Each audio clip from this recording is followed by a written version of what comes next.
রসুল পাক সাল্লাল্লাহু আলাইহি ওয়াসাল্লাম যখন নেশা বাদে তিলাওয়াত আরম্ভ করতা, উমাইয়া ইবনে খালদ, আবু জেহেল, উমাইয়া ইবনে খালদ এরা কিতা করতা, বড় বড় লিডার হল নবীজি আপনার বেরোর মধ্যে খান লাগাইয়া নবীজির কোরআন শরীফ তিলাওয়াত আস্তা রাইতে শুনতা। হো সুবহানাল্লাহ। বারইয়া একজনে আরেকজনে কইতা, হায় হায় জমিনের মৌ যে মৌ যেটা আমরা মৌ হইলে বুঝি না, শেহদ হইল বুঝি যে মৌ যেটা কইতরা মৌ আরবর জমিনও বড় প্রচুর বড় মশহুর এবং বড় প্রচলিত মৌ, এটা মানুষে বড় পছন্দ করতো।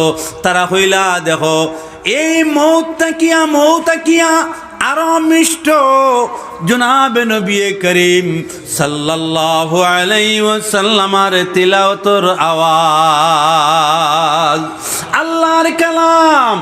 আজ মুসলমান হল দুনিয়ার জমিনও কামিয়াব হইতে যদি চাও, বেমার আজার তাকি আল্লাহর সাহায্য পাইতে চাও, আর দুনিয়ার জমিনও আল্লাহর মুদত যদি চাও পাইতাই, তো মুসলমান ঘর তিলাওয়াত জারি করো। মুসলমান তিলাওয়াত ছাড়া ঘরের দরজা খুলিও না এবং বন্ধ করিও না। দেখবা কম সময়ের ভিতরে কামিয়াবি হাসিল করিয়া লইবা। রসুল পাক সাল্লাল্লাহু আলাইহি ওয়াসাল্লাম ফরমাইন, আমার আখির জবানার উম্মত হলোর মাঝে বেশিরভাগ মুসিবত হইয়া দাঁড়াইব কোরআন শরীফ তিলাওয়াত থেকে তারা দূরই সরি যাইব। এমনে নফল নামাজ পড়ি লইব, কিন্তু কোরআন শরীফ তিলাওয়াত করা জানতো না। কোরআন শরীফ তিলাওয়াত করা তার লাগে কঠিন হইয়া দাঁড়াইব। নফল নামাজ আস্তা রাত আস্তা দিন যদি পড়তে পারবো, কোরআন শরীফের এক আয়াত তিলাওয়াত করা তার লাগি অসম্ভব হইব। আজ খালি তো দেখা গেছে যে আমরা মাঝে হাসা লগর যে সব জিনিস সে পারবো, কিন্তু কোরআন শরীফ তিলাওয়াত শিখা তার লাগি অসম্ভব। আরে আল্লাহ রাব্বুল আলামিনে ফরমায়, এই আসমানের নিচে আর জমিনের উপরে সবচেয়ে আসান, সবচেয়ে সহজুলত, সবচেয়ে সুজা আপনার আমার বাসায় একমাত্র আল্লাহর কালাম।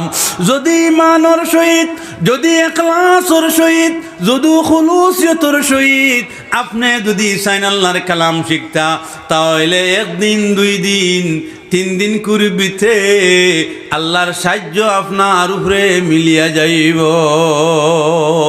আমার মুসলমান, আমার জওয়ান হল পরিবারের মাঝে যদি আপনার মেয়ে তিলাওয়াত করে, নবী যে ফরমাইছেন মেয়ে হলর দিল বড় নরম, এরকম সময়ের ভিতরে আল্লাহ রাব্বুল আলামিনের দিকে ঝুঁকিয়া যায়।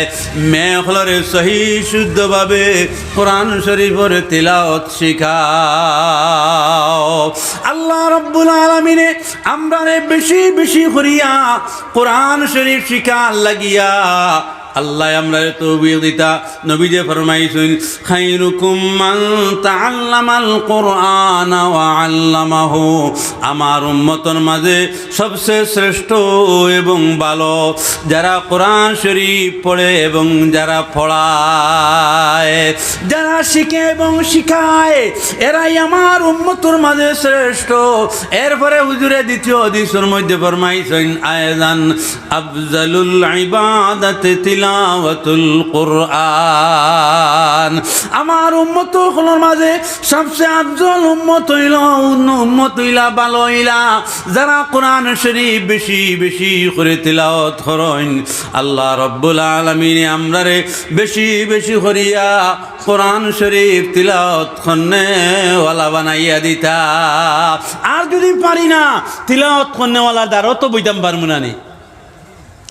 तिलावत करने वाला हबीब साहब, तिलावत करने वाला कारी साहब, एरारे जुदी माया मोहब्बत करी गुया के आपने अल्लाह रे माया करलाय, अल्लाह रे मोहब्बत करलाय, एरार दारो जुदी आपने आधा घंटा बोइन 10 मिनिट बोइन गुया के आपने नबीजीर दारो 10 मिनिट आपने বইলায়। আমার মুসলমান ওখান তো কমসে কম পারমু যে আপনার বাড়িত আমার বাড়িত কোরআনে হাফিজ কোরআন শরীফ সহি শুদ্ধ জাননেওয়ালা, মানা মতলব জাননেওয়ালা ঘরের মধ্যে নিয়ে ঢুকাই যদি, তে আল্লাহ রব্বুল আলামিনের মায়া আপনার আমার লগে আছে বলিয়া প্রমাণ আইবনি না। আল্লাহর বান্দা আমি এদিকে যাই আর না, বুঝার লাগি আমার সময়ও কমিয়ে আইছে। আল্লাহর বান্দা তিলাওয়াত করনেওয়ালা আসলা, মাসুম বাচ্চা দিলের মধ্যে ফিকির আইল যে আমিও কোরআন শরীফ শিখিয়া তিলাওয়াত করমু।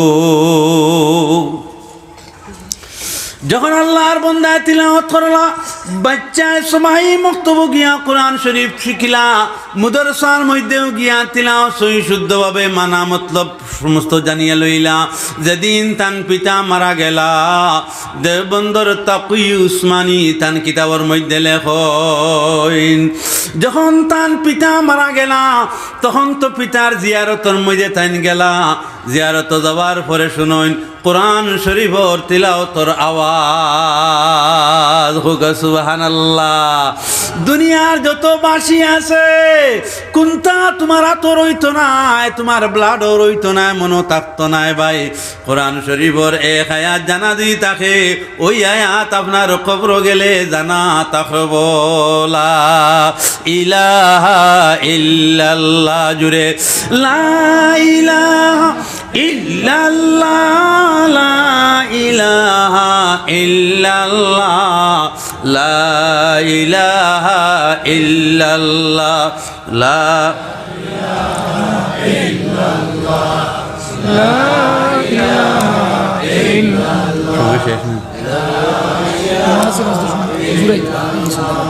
লা ইলাহা ইল্লাল্লাহ, লা ইলাহা ইল্লাল্লাহু মুহাম্মাদুর রাসূলুল্লাহ। আল্লাহর বান্দায় বাবার জিয়ারত লাগিয়া যখন কোরআন শরীফের আয়াত তিলাওয়াত শুনলা, চতুর্দিকে চাইলা, কেউনি তিলাওয়াত করে দেখলা কোনো মানুষ নাই, কেউ নাই। কইলা আরে আচরিত তো বিয়া ভাত, তাহলে তিলাওয়াতের আওয়াজ এখানে শুনি।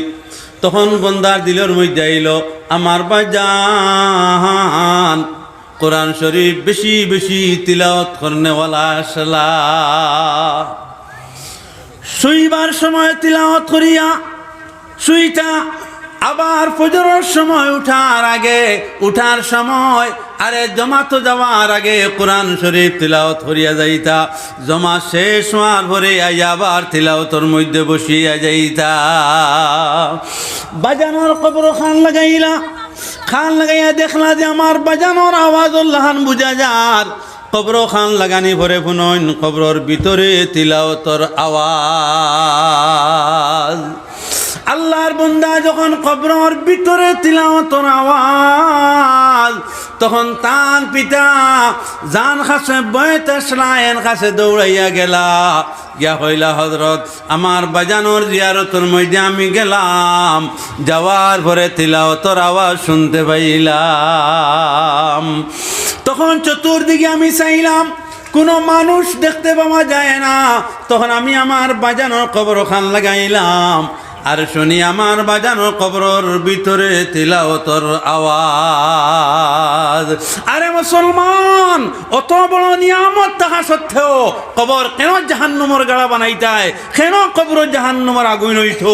তোমার আমার আগুন লিপাইবার আতিয়ার, তোমার আমার কবর জান্নাতের বাগ বানাইবার আতিয়ার আল্লাহ তাআলা আপনার আমার কলবর মধ্যে দিছইন, আল্লাহ তাআলা আপনার আমার ঘরের মধ্যে রাখছইন। কোরআন শরীফ হোক সুবহানাল্লাহ। অত পাওয়ার দুনিয়া জমিন হইলা কোনো পাওয়ারওয়ালা কোনো বস্তু নাই। আরে দুনিয়ার যত আগুন, যেটা আগুনের কোনো আপনার তুলনা নাই, জাহান্নামের আগুনের লগে দুনিয়ার কোনো আগুনের কোনো তুলনা নাই, কোনো উদাহরণ নাই। সেই জাহান্নামের আগুন আল্লাহ পাকের কালাম তিলাওয়াত করনেওয়ালা লিপাইয়া লইব। সুবহানাল্লাহ। দৌড়াইয়া বাচ্চা বাবার মুর্শিদর কাছে গেলা, গিয়া কইলা সাপ আমার বাজানোর কবরের ভিতরে আমি তিলাওয়াতের আওয়াজ শুনলাম। তাম্মুল দরাই নায়ে দিল কুনি सफाई बतदरीज हासिल कुनी तअम्मुल दराई नाए दिल कुनी सफाई बतदरीज हासिल कुनी ওলি অখলর আল্লাহ পাওয়ার দিয়া দিছন ওলি অখলর কলবর মধ্যে পরিমাণ লাইট আছে ওলি অকল এই লাইটর দিকে যদি ঝুঁকি যায় তাহলে মাটির নিচ এবং উপরের খায় খবর ভাইয়া লন সুবহানাল্লাহ সেই মুর্শিদ আপনার এই তিলাওয়াত নেওয়ালার লাগিয়া আরে আমরা কলবর দিকে ধ্যান বইলা দেখলা যে আল্লাহর বান্দা কবর যাওয়ার পরে আল্লাহ তাআলা প্রশ্ন করিয়া বইলা বলে আমার বান্দা দুনিয়ার যাবতীয় সব চালাইলাই হালাল উপায় ব্যবসা বাণিজ্য করলাই এরপরে আল্লাহর কালাম তিলাওয়াত ছাড়িলাই না আজ আল্লাহর লগে আমনা সামনা কথাবার্তা শুরু হইয়া গেল এখন একবার তিলাওয়াত করো আমি মওলায় শুনি আল্লাহর বান্দা তিলাওয়াত আরম্ভ করলা আল্লাহ রব্বুল আলামিন শুননে ওয়ালা হইয়া গেলা সুবহানাল্লাহ আল্লাহ পাক পরওয়ারদিগার আলম যখন অর্ডার দিলা আল্লাহর বান্দা আপনার তিলাওয়াত শুরু করিয়া নিলা আল্লাহ তাআলা ফরমাইন ও বান্দা তুমি যে আয়াত তিলাওয়াত করলা যে আয়াত তুমি আমারে শোনাইলাই প্রত্যেক আয়াত প্রত্যেক হরফর বিনিময় আমি আল্লাহ তোমার একটা দরজা বুলন্দ করিয়া দিলাম এরপরে তোমারে আলাদা ফেসিলিটি দিলাম তুমি যেটা চাইবাই ওটা আমি আল্লাহ তোমারে দান করবো বলে আয় আল্লাহ সমস্ত তিলাওয়াতের বিনিময় চাই যে আপনারে পাইলাম নিনানা আজ মুসলমান আমরা দুনিয়া জমিন যত কাজ করি না খেনে সারা কাজর সার অংশ হইতো যে আল্লাহরে পাইলাম নিনানা আজকে আমরা দিনের মহফিল আইলাম 1 ঘন্টা লাগাই 2 ঘন্টা লাগাই 5 ঘন্টা লাগাই মকসুদ হইতো যে আপনি আমি আল্লাহরে পাইতাম এই মকসুদ নিয়া ইনো যে সময়টা লাগাইমু এই সময়টা আল্লাহর কাছে বড় গনিমত হইব বড় দামি সময়টা আল্লাহর কাছে হইব আমরা ইনশাআল্লাহ আজকে কমসে কম নিজের মা এবং বাবারে এই মজলিসের বোয়ার মাধ্যমে সাহায্য করতে পারবো হোক সুবহানাল্লাহ যখন আমরা মজলিসে আই জিক্রন মজলিসে আই আমরা বই তখন আমরা এই বোয়ার আর শোনার তুপ পাইলে আর বিনিময় আমরা মুর্দেগান হলরে আল্লাহ তাআলায় ডাকি ডাকি মাফ করিয়া দেন হোক সুবহানাল্লাহ অত মুবারক ওয়ালা এক মজলিস আমরা কেন এখানে আইয়া বইতাম না রাস্তাঘাটে সময়টারে না কাটাইয়া আমরা মজলিসে শিরকত করিয়া পূর্ণ সওয়াব অর্জন করিয়া আজকে লইয়া যাইতাম হোকা ইনশাআল্লাহ আল্লাহ রব্বুল আলামিনে আমরারে বেশি বেশি করিয়া আমল করার তৌফিক দেখা হোক আল্লাহুম্মা আমিন ওয়া আখিরি দাওয়ানা আলহামদুলিল্লাহি রাব্বিল আলামিন।